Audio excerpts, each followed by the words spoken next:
ನಮ್ಮ ಶಾಸಕರಿಗೂ ಸಂಸದರಿಗೂ ಜಿಲ್ಲಾಡಳಿತಕ್ಕೆ ಹೇಳೋದಷ್ಟೇ, ನಮ್ಮ ಹೆಣದ ಮೇಲೆ ಅವ್ರು ತಗೋಬೇಕು. ಇನ್ನು ಮರಳುಗಾರಿಕೆ ಮಾಡೋದಾದ್ರೆ ಅವ್ರು ಹೆಂಗಸರ ಮೇಲೆಲ್ಲ ಇದು ಮಾಡ್ರಿ, ಹೆಣ್ಮಕ್ಳ ಮೇಲೆಲ್ಲ ಅದನ್ನ ತಗೋ ಕಂಪ್ಲೇಂಟ್ ಕೊಟ್ಟು ಅವ್ರು ಪೊಲೀಸ್ನವ್ರು ಮರ ಸಾಯಂಕಾಲ ಬಿಟ್ರು. ಅವ್ರು ಪೊಲೀಸ್ನವ್ರು ಅವರ ಜಿಲ್ಲಾಧಿಕಾರಿ ಇರುವುದು ಯಾಕೆ? ಅಲ್ಲಿ ಪೆನ್ ಕೆಳಗೆ ಪೇಪರ್ ಇಟ್ಕೊಂಡು ಸಿಗ್ನೇಚರ್ ಹಾಕಿ ಕೊಡ್ಲಿಕ್ಕೆ ಇವರು ಲೀಗಲ್ ಅಂತೇಳಿ ಹೇಳಿ ಪೊಲೀಸ್ನವರು ಸಾರ್ವಜನಿಕರ ರಕ್ಷಣೆ ನಿಂತ್ಕೊಳ್ಳುವುದಾ ಅಥವಾ ಗುಂಡಾಗರ್ದಿ ಮಾಡುವಂಥ ಮರಳುಗಾರಿಕೆಯವ್ರ ಜೊತೆ ನಿಂತ್ಕೊಳ್ಳುವುದಾ? ವೀಕ್ಷಕರೇ ನಮಸ್ಕಾರ. ನಾವಿವತ್ತು ಮತ್ತೆ ಹೊಸಾಳ ಗ್ರಾಮದ ನಾಗರಮಠ ಭಾಗದಲ್ಲಿ ಆಗ್ತಾ ಇರುವಂಥ ಅಕ್ರಮ ಮರಳುಗಾರಿಕೆಯ ಪ್ರದೇಶಕ್ಕೆ ಬಂದಿದ್ದೇವೆ.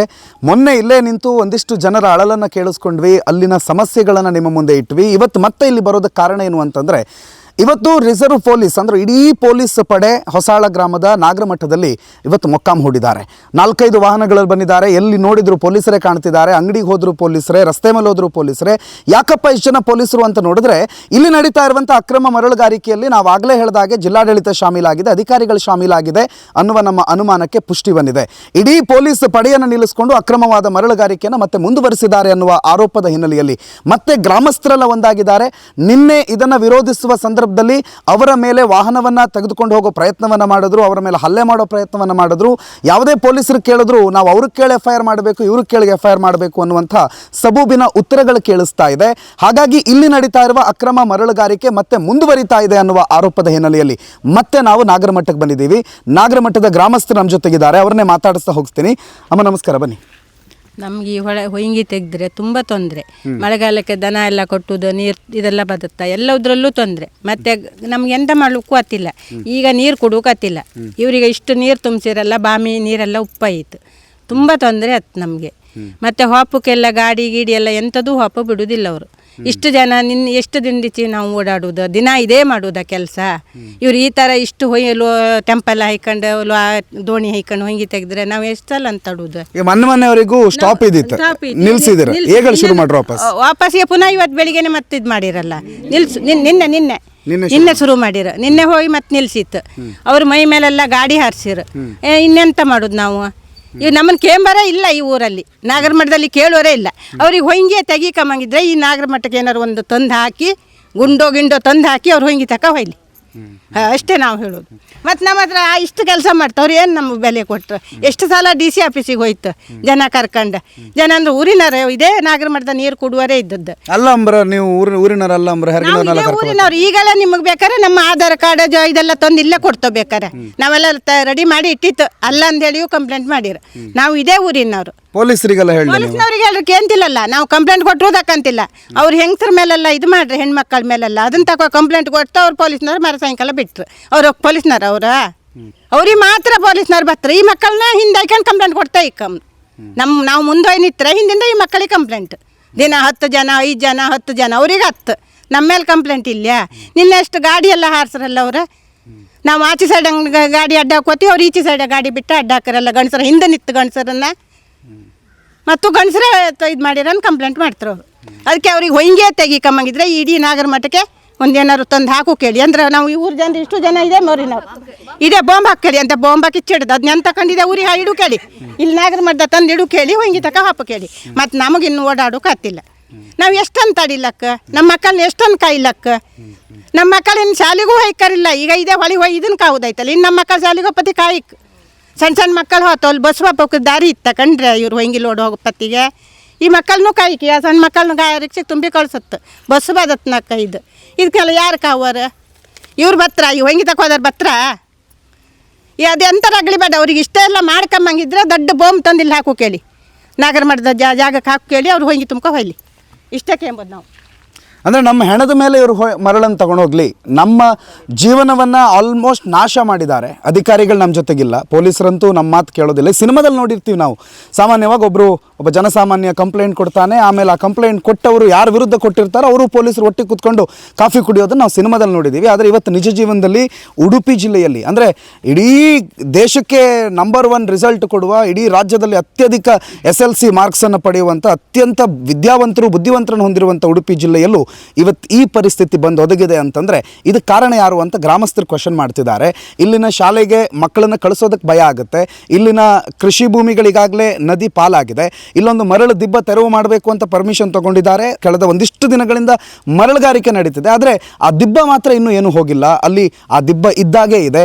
ಒಂದು ಏನು ಬಾಲ್ ಪಾಯಿಂಟ್ ಅಂತ ಮಾಡ್ತಾರೆ. ಆ ಬಾಲ್ ಪಾಯಿಂಟ್ ಏನಿದೆ ಅದು ಕೇವಲ ನಾಮಕಾವಸ್ಥೆಗೆ ಮಾತ್ರ ಅನ್ನೋ ರೀತಿಯಲ್ಲಿದೆ. 2 ಪಂಚಾಯತ್ ವ್ಯಾಪ್ತಿಯಲ್ಲಿ ಒಂದು ಮರಳುಗಾರಿಕೆ ಆಗೋದಕ್ಕೆ ಯಾವ ಕಾನೂನು ಪುಸ್ತಕದಲ್ಲಿ ಅವಕಾಶ ಇದೆ ಅಂತ ಹೇಳಿ ಇಲ್ಲಿನ ಗ್ರಾಮಸ್ಥರು ಕೇಳ್ತಿದ್ದಾರೆ. ಮತ್ತಿಷ್ಟು ಜನರು ಮಾತಾಡಿಸ್ತೀನಿ.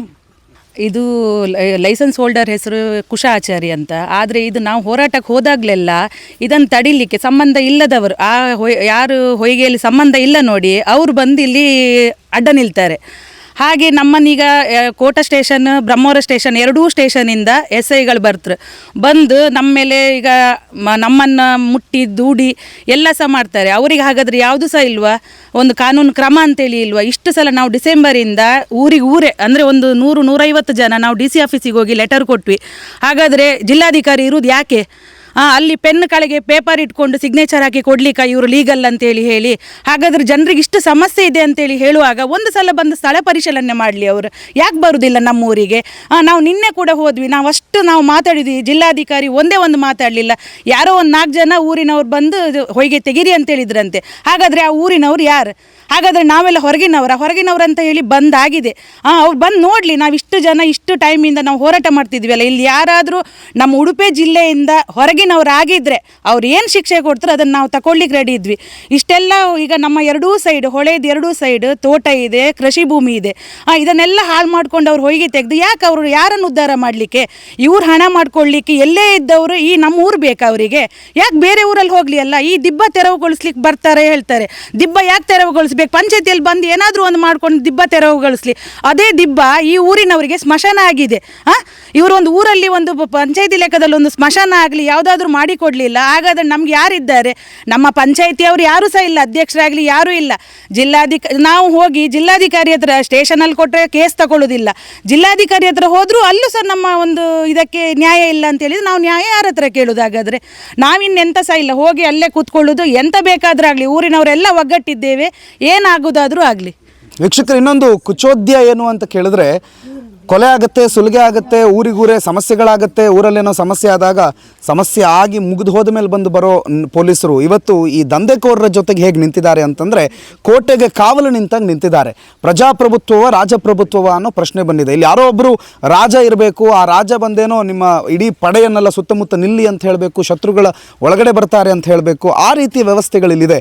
ಇಡೀ ಪೊಲೀಸ್ ಪಡೆ ಇಲ್ಲಿ ಬಂದು ನಿಂತು ಅವರಿಗೆ ಸರ್ಪಗಾವಲಾಗಿ ಅವರ ಎಲ್ಲ ಅಕ್ರಮಗಳನ್ನು ಅವ್ಯಾಹತವಾಗಿ ನಡೆಸೋದಕ್ಕೆ ಅವಕಾಶ ಮಾಡಿಕೊಟ್ಟು ಊರಿನವರ ಸಮಾಧಿ ಮೇಲೆ ಅವರಿಗೆ ಮನೆ ಕಟ್ಟಿಕೊಡೋ ಪ್ರಯತ್ನದಲ್ಲಿ ಅಧಿಕಾರಿಗಳು ಶಾಮೀಲಾಗಿದ್ದಾರೆ. ನಿಜವಾಗೂ ಪೊಲೀಸ್ ಇಲಾಖೆಯವರು ಶಾಮೀಲಾಗಿದ್ದಾರೆ ಅನ್ನೋದು ಆರೋಪ.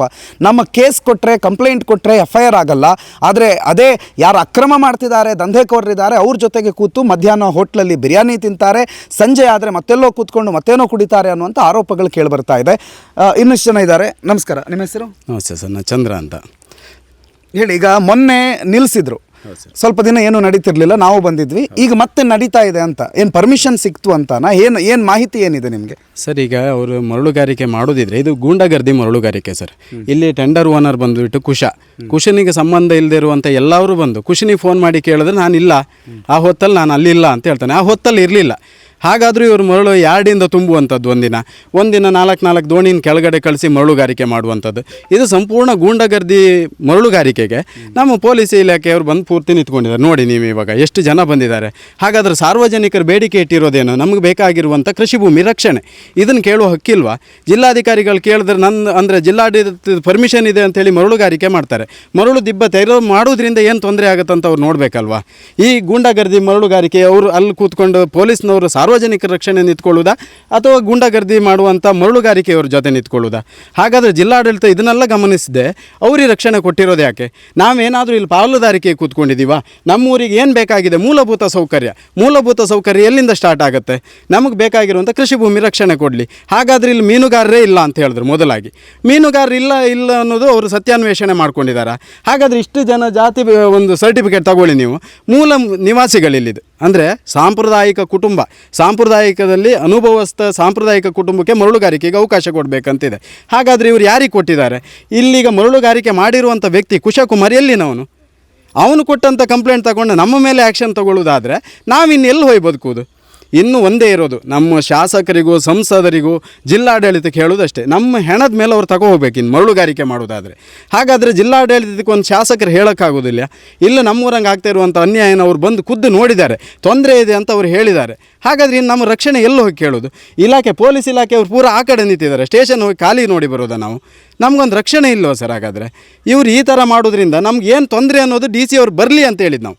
ಮರಳುಗಾರಿಕೆ ಮಾಡಬೇಡಿ ಅಂತ ಎಲ್ಲಾದರೂ ಹೇಳಿದ್ವ ನಾವು? ನಮಗೇನು ತೊಂದರೆ ಆಗ್ತಾಯಿದೆ ಬಂದು ನೋಡಿ ನೀವು ಅಂತ. ಹಾಗಾದರೆ ಬಂದು ನೋಡೋದೇ ಇಲ್ಲ ಅಂತಾದರೆ ಒಂದು ಊರಿನ ಕೊಲೆ ಮಾಡ್ಕೊಂಡು ಇವ್ರು ಮರಳುಗಾರಿಕೆ ಮಾಡೋದು ಸರ್? ಇದು ನಮ್ಮದು ಜನಜೀವನರ ಕೊಲೆ ಸರ್. ಇದಕ್ಕೆ ಏನು ತೊಂದರೆ ಇದೆ ಅಂತ ನೋಡಿದೆ, ನಮಗೇನು ಅನ್ಯಾಯ ಆಗ್ತಾಯಿದೆ ಅನ್ನೋದು ನೋಡಿದೆ ಪೊಲೀಸ್ ಇಲಾಖೆಯಿಂದ ಅವ್ರನ್ನ ಕರ್ಕೊಂಡು ಬಂದು ಮರಳುಗಾರಿಕೆ ಮಾಡಿಸ್ತಾ ಇದ್ದಾರಲ್ಲ, ಇದು ಎಲ್ಲಿ ಸರ್ ಇದು? ವೀಕ್ಷಕರೇ ನೋಡಿದ್ರಲ್ಲ, ಗ್ರಾಮಸ್ಥರ ಮೊದಲ ಪ್ರಶ್ನೆ, ಮೂಲಭೂತ ಪ್ರಶ್ನೆ ಏನು ಅಂತಂದರೆ, ಇಲ್ಲಿ ಸ್ಥಳ ವೀಕ್ಷಣೆಗೆ ಯಾಕೆ ಅಧಿಕಾರಿಗಳು ಬರ್ತಾ ಇಲ್ಲ? ಇಲ್ಲಿನ ಗಣಿ ಮತ್ತು ಭೂವಿಜ್ಞಾನ ಇಲಾಖೆಯವರಾಗಿರಬಹುದು ಅಥವಾ ಡೈರೆಕ್ಟ್ಲಿ DC ನಮ್ಮ ಮಾನ್ಯ ಜಿಲ್ಲಾಧಿಕಾರಿಗಳು ಯಾಕೆ ಇಲ್ಲಿಗೆ ಬರ್ತಾ ಇಲ್ಲ? ನಮ್ಮ ಸಮಸ್ಯೆಗಳನ್ನು ಕೇಳೋದಕ್ಕೆ, ನಮ್ಮ ನೋವುಗಳನ್ನು ಕಣ್ಣಾರೆ ನೋಡೋದಕ್ಕಾದರೂ ಇಲ್ಲಿ ಬರಬೇಕು ಅಂತ. ಗೊತ್ತಿಲ್ಲ ಅವ್ರು ಯಾಕೆ ಬರ್ತಾ ಇಲ್ಲ ಅಂತ. ಅವರನ್ನು ಯಾರು ತಡೀತಿದ್ದಾರೆ ಗೊತ್ತಿಲ್ಲ, ಅಥವಾ ಅವರ ವಾಹನದಲ್ಲಿ ಏನಾದರೂ ಫ್ಯೂಯಲ್ ಇಲ್ವಾ, ಸರ್ಕಾರದ ಬೊಗ್ಗಸೆಯಲ್ಲಿ ದುಡ್ಡಿಲ್ವಾ, ನಮ್ಮ ಉಡುಪಿ ಡಿಸ್ಟಿಕ್ಕಲ್ಲೇ ದುಡ್ಡಿಲ್ವಾ? ಬಿಡಿ, ತೊಂದರೆ ಇಲ್ಲ. ನ್ಯೂಸ್ ನೆಕ್ಸ್ಟ್ ಮತ್ತು ಇಲ್ಲಿ ಗ್ರಾಮಸ್ಥರ ವತಿಯಿಂದ ನಾವೊಂದು ವಾಹನ ಮಾಡಿಕೊಡ್ತೀವಿ ಜಿಲ್ಲಾಡಳಿತದ ಮುಂದೆ. ನಾಳೆ ಬೆಳಿಗ್ಗೆಯಿಂದ ಅವ್ರ ಗಾಡಿ ಹತ್ತೋವರೆಗೂ ಅದು ಗಾಡಿ ನಿಂತಿರುತ್ತೆ. ಅವ್ರು ಯಾವಾಗ ಇಲ್ಲಿವರೆಗೆ ಬರ್ತಾರೆ ನೋಡೋಣ. ಅವ್ರು ಬಂದು ಅವ್ರಿಗೆ ಇಲ್ಲಿ ಬೇಕಾದ ವ್ಯವಸ್ಥೆಗಳನ್ನು ಮಾಡ್ತೀವಿ. ತಿಂಡಿ ವ್ಯವಸ್ಥೆನ, ಜ್ಯೂಸ, ಸುಡು ಬಿಸಿಲಲ್ಲಿ ಹೇಗೋ ನಾವು ಸಾಯ್ತಿದ್ದೀವಲ್ಲ ಅದೇ ರೀತಿ ಅವ್ರಿಗೂ ವ್ಯವಸ್ಥೆಗಳನ್ನು ಮಾಡಿಕೊಡೋಣ. ಬೇಕಾದರೆ ಅವರಿಗೆ ಸೆಕೆ ಆಗುತ್ತೆ ಅಂತಂದರೆ ಶಾಮಿಯಾನ ಹಾಕಿ ಕೊಟ್ಕೊಡ್ತೀವಿ. ಅವ್ರು ಬಂದು ಇಲ್ಲಿ ಸಮಸ್ಯೆಗಳನ್ನು ಆಲಿಸಲಿ ಅನ್ನೋದಷ್ಟೇ ಇಲ್ಲಿನ ಗ್ರಾಮಸ್ಥರ ಅಳಲು, ಗ್ರಾಮಸ್ಥರ ಕೂಗು. ನೋಡೋಣ ಇನ್ನಾದರೂ ಜಿಲ್ಲಾಧಿಕಾರಿಗಳಿಗೆ ನಾಗರಮಠದ ದಾರಿ ಕಾಣುತ್ತಾ ಅಂತ. ನಾಗರಮಠದ ದಾರಿವರೆಗೆ ಅವರನ್ನು ಒಂದು ಅಟ್ಲೀಸ್ಟ್ ನಿಯರ್ ಬೈ ಬಂದರೆ ನಾವೇ ಅವರನ್ನು ಕರ್ಕೊಂಡು ಬರ್ತೀವಿ ಅಂತ ಹೇಳುವ ಗ್ರಾಮಸ್ಥರ ಆ ಅಳಲಿಗೆ, ಆ ಕೂಗಿಗೆ ಯಾವಾಗ ಸ್ಪಂದನೆ ಸಿಗುತ್ತೆ? ಇಲ್ಲಿನ ಶಾಸಕರು ಜನರ ಶಾಸಕರಾಗಿ ಯಾವಾಗ ಬದಲಾಗ್ತಾರೆ? ಇಲ್ಲಿನ ಮಾನ್ಯ ಸಂಸದರು ಜನರಿಗೋಸ್ಕರ ಯಾವಾಗ ಮಿಡಿತಾರೆ? ಇಲ್ಲಿನ ಅಧಿಕಾರಿಗಳು ಜನರ ದುಡ್ಡಿನಿಂದ, ಜನರ ತೆರಿಗೆಯಿಂದ ಹೊಟ್ಟೆ ತುಂಬಿಸಿಕೊಳ್ಳುವ, ಮನೆ ಕಟ್ಟುವ, ಮನೆ ಮೇಲೆ ಮನೆ ಕಟ್ಟಿಕೊಳ್ಳುವಂಥ ಅಧಿಕಾರಿಗಳು ಯಾವಾಗ ಇಲ್ಲಿ ನೆಲಕ್ಕೆ ಬರ್ತಾರೆ, ಭೂಮಿಗೆ ಬರ್ತಾರೆ? ನೋಡೋಣ. ನಾವು ಕಾಯ್ತಾ ಇದ್ದೀವಿ. ಇನ್ನು ಗಡುವು ಜಾಸ್ತಿ ದಿನ ಇಲ್ಲ. ಅತಿ ಶೀಘ್ರದಲ್ಲಿ ಈ ಸಮಸ್ಯೆಗಳಿಗೆ ಇತಿಶ್ರೀ ಹಾಡದೇ ಇದ್ದರೆ ಮುಂದೆ ಬಹಳ ದೊಡ್ಡ ಗಂಭೀರವಾದಂಥ ಪರಿಣಾಮವನ್ನು ಎದುರಿಸಬೇಕಾದ ಅವಶ್ಯಕತೆ, ಅನಿವಾರ್ಯತೆ ಉಡುಪಿಗೆ ಬಂದರೆ ಆಶ್ಚರ್ಯ ಪಡಬೇಕಾಗಿಲ್ಲ. ಇದು ನ್ಯೂಸ್ ನೆಕ್ಸ್ಟ್ ನಾಗರಮಠದಿಂದ ಈಗ ಸದ್ಯಕ್ಕೆ ವರದಿ ಮಾಡ್ತಾ ಇದ್ದೀವಿ. ಇಲ್ಲಿನ ಸಮಸ್ಯೆ ಬಗೆಹರಿಯೋವರೆಗೂ, ಇಲ್ಲಿನ ಸಮಸ್ಯೆ ತೀರೋವರೆಗೂ, ಇಲ್ಲಿನ ಜನಸಾಮಾನ್ಯರಿಗೆ ಒಳ್ಳೆಯದಾಗೋವರೆಗೂ ನಮ್ಮ ಅಭಿಯಾನ ಮುಂದುವರಿಯುತ್ತೆ. ಈ ಕ್ಷಣಕ್ಕಿಷ್ಟೇ. ಇಲ್ಲಿನ ಸಮಸ್ಯೆ ಸಾಲ್ವ್ ಆಗದೇ ಇದ್ದರೆ ಮತ್ತೆ ಇದೇ ಜಾಗದಲ್ಲಿ ಬಂದು ನಿಂತು ಮತ್ತೆ ಅಭಿಯಾನವನ್ನು ನಾವು ಮುಂದುವರಿಸ್ತೀವಿ. ಸಾರ್ವಜನಿಕರ ಪ್ರತಿಭಟನೆಗೆ ನಾವು ಕೂಡ ಕೈ ಜೋಡಿಸ್ತೀವಿ ಅಂತ ಈ ವಿಡಿಯೋ ಮುಖಾಂತರ ಸಂಬಂಧಪಟ್ಟವರಿಗೆ ತಿಳಿಸ್ತಾ ಇದ್ದೀವಿ. ನಮಸ್ಕಾರ. ಉತ್ತಮ ಸಂಸ್ಕಾರಯುತ ಶಿಕ್ಷಣದೊಂದಿಗೆ VSS English medium CBSE school, Udupi Muddur. ನರ್ಸರಿಯಿಂದ 10ನೇ ತರಗತಿವರೆಗೆ ಶಿಕ್ಷಣದ ಜೊತೆಗೆ 5ರಿಂದ 10ನೇ ತರಗತಿವರೆಗಿನ ವಿದ್ಯಾರ್ಥಿನಿಯರಿಗೆ ಉತ್ತಮ ಹಾಸ್ಟೆಲ್ ಸೌಲಭ್ಯವೂ ಇದೆ. ನಿಮ್ಮ ಮಕ್ಕಳ ಪ್ರವೇಶಾತಿಗಾಗಿ ಈ ಸಂಖ್ಯೆಗೆ ಕರೆ ಮಾಡಿ.